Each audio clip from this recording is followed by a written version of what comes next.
ಮೂಡ ಹಗರಣಕ್ಕೆ ಸಂಬಂಧಪಟ್ಟಂತೆ ಸಿಎಂ ಸಿದ್ದರಾಮಯ್ಯನವರ ವಿರುದ್ಧ ಪ್ರಾಸಿಕ್ಯೂಷನ್ಗೆ ರಾಜ್ಯಪಾಲರು ಅನುಮತಿಯನ್ನ ಕೊಟ್ಟಿದ್ರು. ಪ್ರಾಸಿಕ್ಯೂಷನ್ ಅನುಮತಿಯನ್ನ ಪ್ರಶ್ನಿಸಿ ಹೈಕೋರ್ಟ್ ಮೆಟ್ಟಿಲೇರಿದ್ರು ಸಿಎಂ ಸಿದ್ದರಾಮಯ್ಯನವರು. ಇದೀಗ ಮತ್ತೆ ವಾದ ಶುರುವಾಗಿದೆ ಹೈಕೋರ್ಟ್ನಲ್ಲಿ.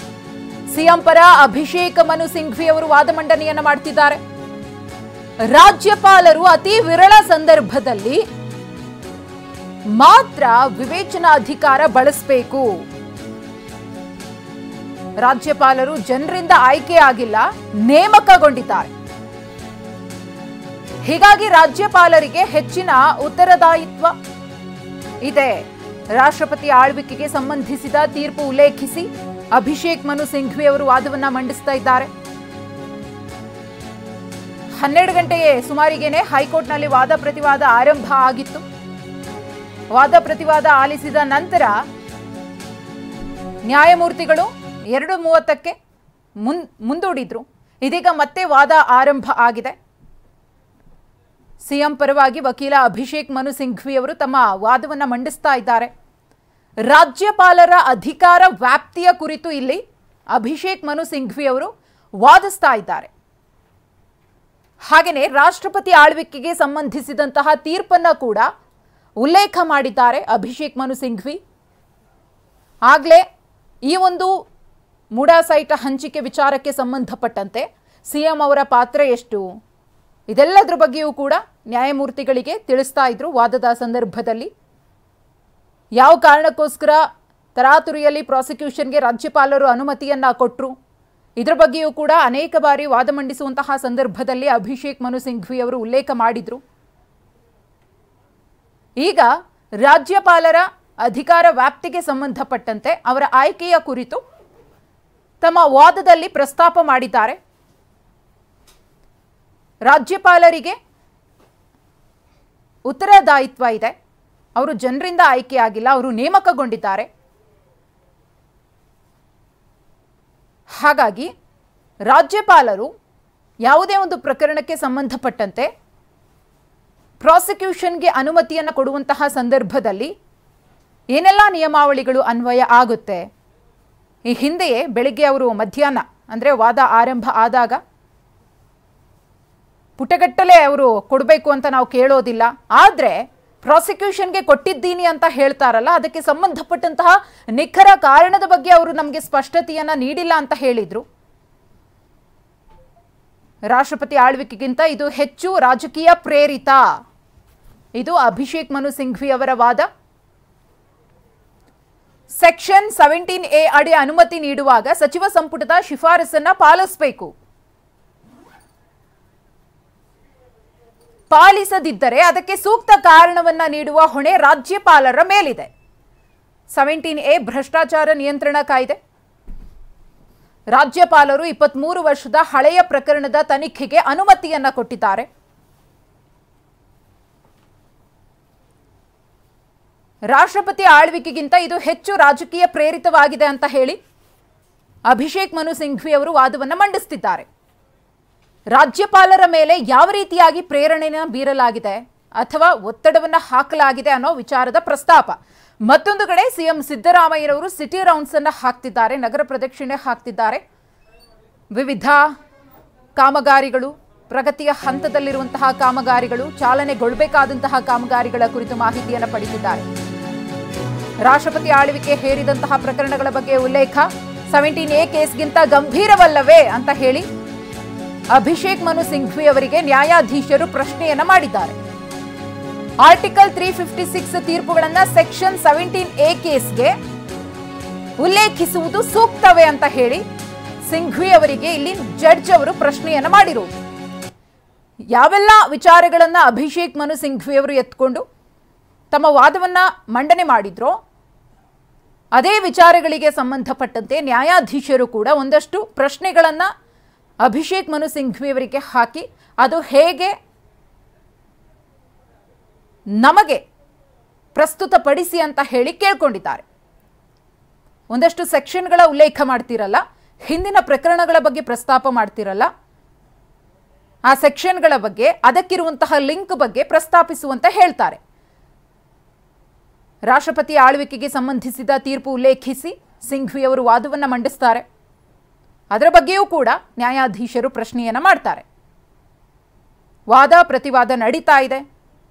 ನ್ಯಾಯಾಧೀಶರು ಕೂಡ ವಾದ ಪ್ರತಿವಾದವನ್ನು ಆಲಿಸಿ ಒಂದಷ್ಟು ಪ್ರಶ್ನೆಗಳನ್ನು ಹಾಕ್ತಿದ್ದಾರೆ.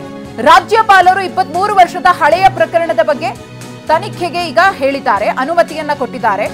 ಅಂದ್ರೆ ಪ್ರಾಸಿಕ್ಯೂಷನ್ಗೆ ಅನುಮತಿಯನ್ನ ಕೊಟ್ಟಿದ್ದಾರಲ್ಲ, ಅದು ಸೆಕ್ಷನ್ 17A ಅಡಿ ಅನುಮತಿಯನ್ನ ಕೊಡಬೇಕಿದ್ರೆ ಅಥವಾ ನೀಡುವಾಗ ಸಚಿವ ಸಂಪುಟದ ಶಿಫಾರಸನ್ನ ಪಾಲಿಸಬೇಕು. ಪಾಲಿಸದಿದ್ದರೆ ಅದಕ್ಕೆ ಸೂಕ್ತ ಕಾರಣವನ್ನ ನೀಡುವ ಹೊಣೆಯೂ ಕೂಡ ರಾಜ್ಯಪಾಲರ ಮೇಲಿರುತ್ತೆ. ಸೆಕ್ಷನ್ 17A ಅಡಿ ಅನುಮತಿಯನ್ನ ಕೊಡಬೇಕಿದ್ರೆ ಸಚಿವ ಸಂಪುಟದ ಸದಸ್ಯರು ನಿರ್ಣಯವನ್ನ ತೆಗೆದುಕೊಂಡಿರ್ತಾರಲ್ಲ, ತಮ್ಮ ನಿರ್ಣಯವನ್ನ ರಾಜ್ಯಪಾಲರಿಗೆ ತಲುಪಿಸಿದ್ರಲ್ಲ, ಆ ನಿರ್ಣಯದ ಬಗ್ಗೆಯೂ ಕೂಡ ರಾಜ್ಯಪಾಲರು ಗಂಭೀರವಾದ ಕ್ರಮವನ್ನು ತೆಗೆದುಕೊಳ್ಬೇಕಿತ್ತು, ಅದನ್ನು ಪರಿಗಣಿಸಬೇಕಿತ್ತು. ಆದರೆ ಸಚಿವ ಸಂಪುಟದ ನಿರ್ಣಯವನ್ನು ಅವರು ಪರಿಗಣಿಸಿಲ್ಲ. ಯಾಕೆ ಪರಿಗಣಿಸಿಲ್ಲ ಅನ್ನೋದ್ರ ಬಗ್ಗೆಯೂ ಕೂಡ ರಾಜ್ಯಪಾಲರು ಸೂಕ್ತ ಕಾರಣವನ್ನ ಕೊಟ್ಟಿಲ್ಲ. ರಾಜ್ಯಪಾಲರ ಈ ನಡೆ ಯಾಕೆ ಅಂತ ಹೇಳಿ ಅಭಿಷೇಕ್ ಮನು ಸಿಂಘ್ವಿ ಅವರು ಪ್ರಶ್ನೆಯನ್ನ ಮಾಡ್ತಾರೆ. ಭ್ರಷ್ಟಾಚಾರ ನಿಯಂತ್ರಣ ಕಾಯ್ದೆ, ಒಂದು ವೇಳೆ ಆ ರೀತಿಯ ಆರೋಪ ಕೇಳಿಬಂದಂತಹ ಸಂದರ್ಭದಲ್ಲಿ ಸಚಿವ ಸಂಪುಟದ ಸಲಹೆಯನ್ನ ಸ್ವೀಕರಿಸಬೇಕಾಗುತ್ತೆ. ಅದನ್ನ ಪಾಲಿಸದಿದ್ರೆ ಅದಕ್ಕೆ ಸೂಕ್ತ ಕಾರಣವನ್ನ ಕೊಡೋದು ಕೂಡ ರಾಜ್ಯಪಾಲರ ಮೇಲಿದೆ. ಎಲ್ಲಾ ಪ್ರಕರಣಗಳಲ್ಲೂ ಸಂಪುಟ ಸಿಎಂ ಪರ ಇರುವಂತಹ ವಿಚಾರವೂ ಕೂಡ ಇಲ್ಲಿ ಪ್ರಸ್ತಾಪ. ಬೇರೆ ಬೇರೆ ಅಭಿಪ್ರಾಯಗಳು ವ್ಯಕ್ತ ಆಗುತ್ತೆ. ಎಲ್ಲಾ ಪ್ರಕರಣಗಳಲ್ಲೂ ಸಂಪುಟ ಸಿಎಂ ಪರ ತಾರತಮ್ಯ ಮಾಡಿದೆ. ಸಂಪುಟದ ಸಭೆಯಲ್ಲಿ ಮಂತ್ರಿಗಳು ಬೇರೆ ಬೇರೆ ಅಭಿಪ್ರಾಯವನ್ನು ವ್ಯಕ್ತಪಡಿಸುತ್ತಾರೆ.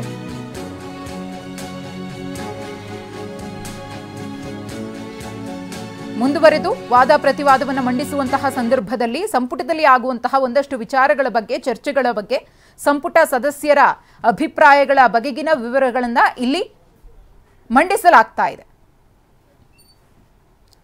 ಮುಂಚೆನೇ ಹೇಳಿದ್ರು, ಆ ವಾದ ಪ್ರತಿವಾದ ಆರಂಭ ಆದಾಗ ಎಲ್ಲ ಸಚಿವ ಸಂಪುಟದಲ್ಲಿರುವಂತಹ ಸದಸ್ಯರು ಕೂಡ ತಮ್ಮ ಅಭಿಪ್ರಾಯವನ್ನ ಒಕ್ಕೊರಲಿನಿಂದ ಒಂದೇ ತೆರನಾಗಿ ಮಂಡಿಸಬೇಕು ಅಂತ ಇಲ್ಲ, ಒಪ್ಕೊಳ್ಬೇಕು ಅಂತಾನೂ ಇಲ್ಲ.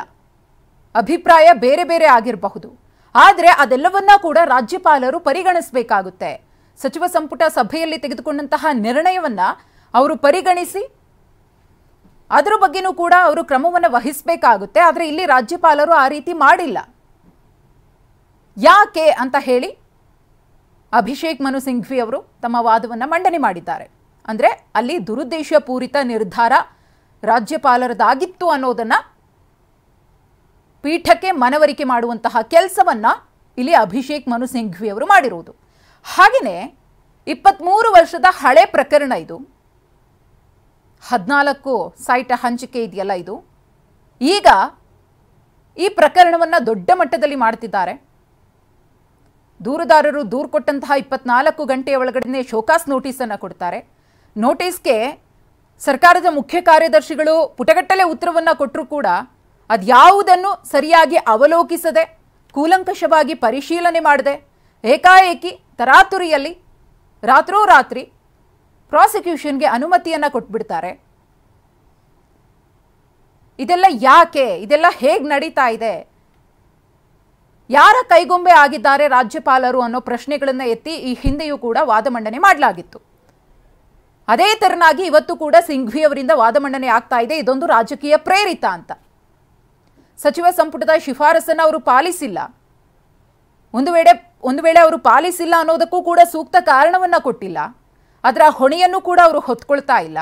ಅವರ ಟೇಬಲ್ ಮುಂದೆ ಸಾಕಷ್ಟು ಹಗರಣಗಳಿಗೆ ಸಂಬಂಧಪಟ್ಟಂತೆ ಪ್ರಾಸಿಕ್ಯೂಷನ್ಗೆ ಅನುಮತಿಯನ್ನ ಕೋರಿ ಅನೇಕ ಮನವಿಗಳಿವೆ. ಅದ್ಯಾವುದನ್ನು ಕೂಡ ಪರಿಗಣಿಸಲಿಲ್ಲ. ಚಾರ್ಜ್ ಶೀಟ್ ಸಲ್ಲಿಕೆಯಾಗಿರುವಂತಹ ಪ್ರಕರಣಗಳು ಕೂಡ ಇವೆ, ತನಿಖೆ ಆಗಿ ಅದರ ಬಗ್ಗೆಯೂ ಕೂಡ ಅವರು ಗಮನ ಹರಿಸಲಿಲ್ಲ. ಆದರೆ ಸಿಎಂ ಅವರ ಮೇಲೆ ಯಾವಾಗ ಖಾಸಗಿ ವ್ಯಕ್ತಿಗಳು ಬಂದು, ಹೋರಾಟಗಾರರು ಬಂದು ದೂರನ್ನು ಕೊಟ್ಟರು, ಅದನ್ನು ತುಂಬ ಸೀರಿಯಸ್ ಆಗಿ ತಗೊಂಡು ಸಿಎಂ ಅವರ ವಿರುದ್ಧ ಪ್ರಾಸಿಕ್ಯೂಷನ್ಗೆ ಅನುಮತಿಯನ್ನು ಕೊಟ್ಬಿಟ್ರಲ್ಲ, ಇದು ರಾಜಕೀಯ ಪ್ರೇರಿತ ಅಲ್ಲದೆ ಮತ್ತೇನು?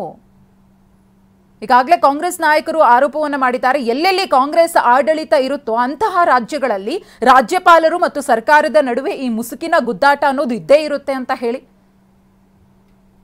ಸ್ಥಿರವಾಗಿರುವಂತಹ ಸರ್ಕಾರವನ್ನ ಅಸ್ಥಿರಗೊಳಿಸುವಂತಹ ಹುನ್ನಾರ ಆಗುತ್ತೆ. ರಾಜ್ಯಪಾಲರನ್ನ ಇದಕ್ಕೆ ಕೇಂದ್ರ ಸರ್ಕಾರ ಬಳಸಿಕೊಳ್ಳುತ್ತೆ. ಈ ತೆರನಾದ ಗಂಭೀರ ಆರೋಪಗಳು ಕೇಳಿ ಬರ್ತಾ ಇದೆ.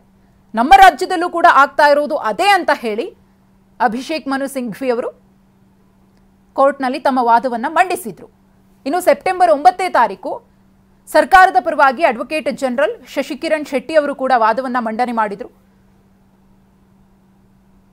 ಸಿಎಂ ಸಿದ್ದರಾಮಯ್ಯನವರು ಪ್ರಾಸಿಕ್ಯೂಷನ್ ಅನುಮತಿಯನ್ನು ಪ್ರಶ್ನಿಸಿ ಸಲ್ಲಿಸಿರುವಂತಹ ಅರ್ಜಿಗೆ ಸಂಬಂಧಪಟ್ಟಂತೆ ಸಮರ್ಥಿಸಿ ಸಾಕಷ್ಟು ವಿಚಾರಗಳನ್ನು ಪ್ರಸ್ತುತಪಡಿಸಿದ್ರು. ಇವತ್ತಿಗೆ ವಾದ ಪ್ರತಿವಾದ ಎಲ್ಲವೂ ಕೂಡ ಮುಗಿಬೇಕು ಅಂತ ಹೇಳಿ ನ್ಯಾಯಾಧೀಶರು ಕೂಡ ಸೂಚನೆಯನ್ನು ಕೊಟ್ಟಿದ್ದಾರೆ. ಈಗ ವಾದ ಪ್ರತಿವಾದ ಆಗ್ತಾ ಇದೆ. ಇನ್ನು ಎಷ್ಟು ಹೊತ್ತು ಇದು ಹೋಗುತ್ತೆ ಅನ್ನೋದನ್ನು ಕಾದು ನೋಡಬೇಕು.